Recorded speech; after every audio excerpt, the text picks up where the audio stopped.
that I have managed to gain quite a few German friends. Some are better friends than others, but they will always be there if I need them. And they make my time at school a lot more enjoyable. My German friends are my life here. They are the reason I can speak German. They're the people I practice my German with, and the people who will correct my German and help me with it. I love the language, and I would really like to be fluent by the time I leave, and yet I am far from that. I'm getting better and better every day, but I still have a lot to learn and improve on, and I would really like that opportunity.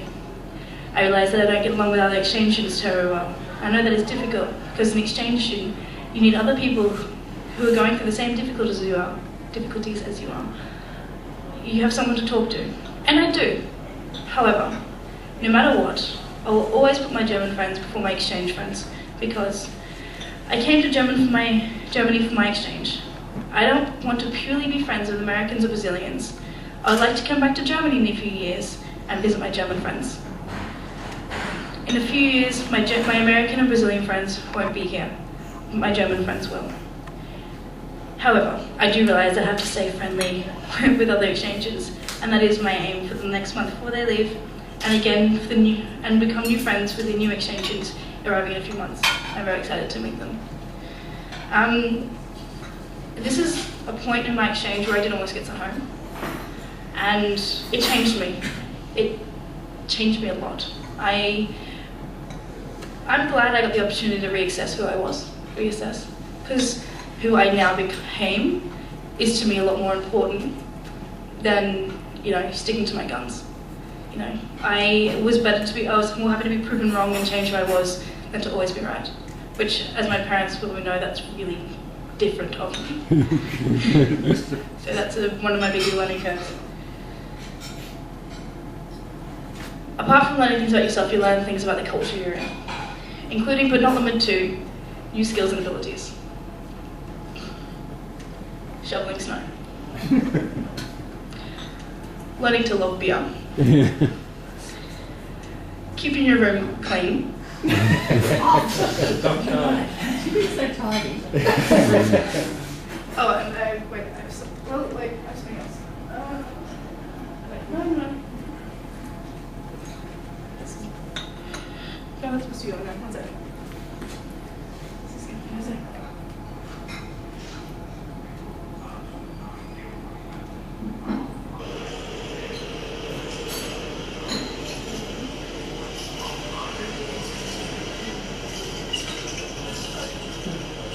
Totally proud of myself.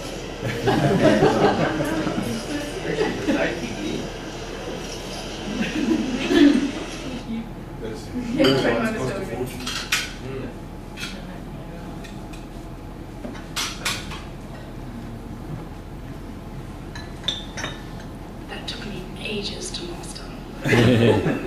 And it was like the last day I had this bike, because I knew that, because it's different for what bike you're on. And so I'm like, film it to a friend of mine. So he was like, all right, yeah. And drove beside me and filmed at the same time. Okay, you also realise that Australian transport sucks. But at least it's cheap. Like, European transport, German transport is so expensive. But, you can get places. You learn the culture. That going swimming at 16 degrees in a pool is actually okay. As cold as it is, it's okay. My host father never heard me scream before, and he never thought he would. Until I jumped in the pool. He actually had his brother there as well. They came running out. They're like, what's wrong? And I'm like, it's cold. I'm like, well, no shit. It's 16 degrees. And I'm like, thanks, Dad. You learn what time of year, and depending on the temperature, is your clothing choice. I now know that here, it gets 19 degrees, yes, shorts. Like, it's too hot for me, so. But, it gets through summer, yeah, you get the point. That no matter what weather it is, you still go to a festival. You just change your attire quite a little bit. So this was me at the Hurricane Festival on the last day, because it started raining, so that was enjoyable. You see amazing sights. These three are Portofino. Don't know if you guys know Portofino. It's like, yeah, cool. obviously Florence. This is in Germany. This is where I went like my first week. It was amazing. I was just like, snow, castle, awesome. Really excited. Took a million photos. Yeah, to choose this one was quite difficult. Florence again. Like, does anyone here know Assassin's Creed? No, it was a stupid question. Never mind. If you guys have any sons, you would know Assassin's Creed. Because I'm like, I just want to jump over these buildings. Any sons, nephews, just go and ask them. They'll explain it to you. Okay, and some places change you. This was Braunschweig. So this is one of the concentration camps. This was for me really quite difficult. Unbekannt means unknown. At every one of these posts, they found 10 people. And these posts were everywhere. They had them all through the forest. It was all here, it was all over. All over here, everywhere. There are another 4 spots on the same ground. So that was for me quite changing. And you could see the places where they had to sleep and eat and the gas chambers, and that was really quite surreal. So where is this? Braunschweig. It's between Hanover and Hamburg. It's like Hanover, Hamburg, it's like over here. It's kind of like in the middle.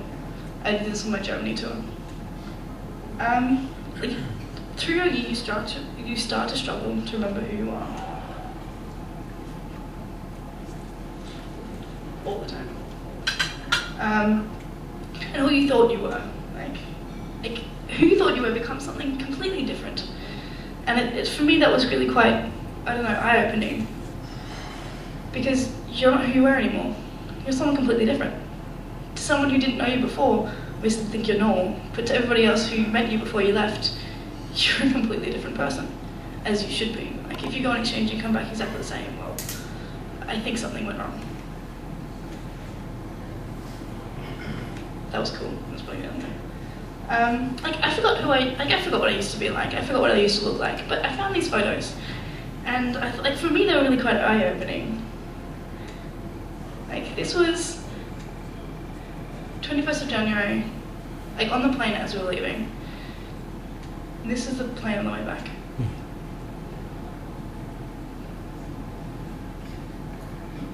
It's different, isn't it? It's like a little bit different. Like a lot, actually. Like, I had pink in my hair. God, how stupid was I? I thought that was so cool at the time. Yeah, no. My bad. But, like, it's just, things change.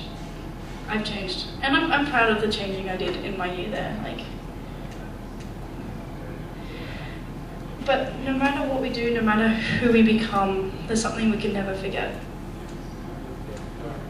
To say thank you. So thank you for the experience you guys gave me. I do appreciate it.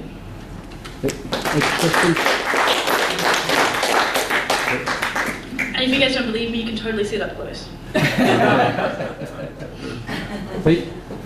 Kristin, the Red Cross, how did you become involved with that? Because I know it took up a fair bit of your time. Yeah, actually around the time that I had my problems, I did come in contact with the Red Cross. There was a picture of like a whole group of people in funny looking outfits. They were from a school in the town I actually lived in, because I lived in a different town to where I went to school. I had to get to train to school every day. And in this town, where I went to school, I got to know someone who was a teacher at this other school. And he was like, you know, I have a 12th grade English class, do you want to come and talk to them? I'm like, yeah, sure, alright, I did. And so I was like, cool, so I talked about Australia, because they have to do about Australia for their final exams. So that was cool. I was like, alright, yeah, this is Australia, blah, kangaroos and whatever. And then, about 2 months later, I was with my host sister, that would be my host, like my third host family, but I was with them for a week. And I went out with her and her friends, like one night, and I met up with one of the guys who was in this class. And we got talking. He was like something, oh yeah, I'm going to my Red Cross meeting on Thursday. And I was like, can I come with? He's like, well, sure. I actually had something planned for that day, but I actually eventually was able to get out of it, and I went to Red Cross with him. And my boss now, his name is Sasha, he went through everything with me, explained everything, how this is and how that is.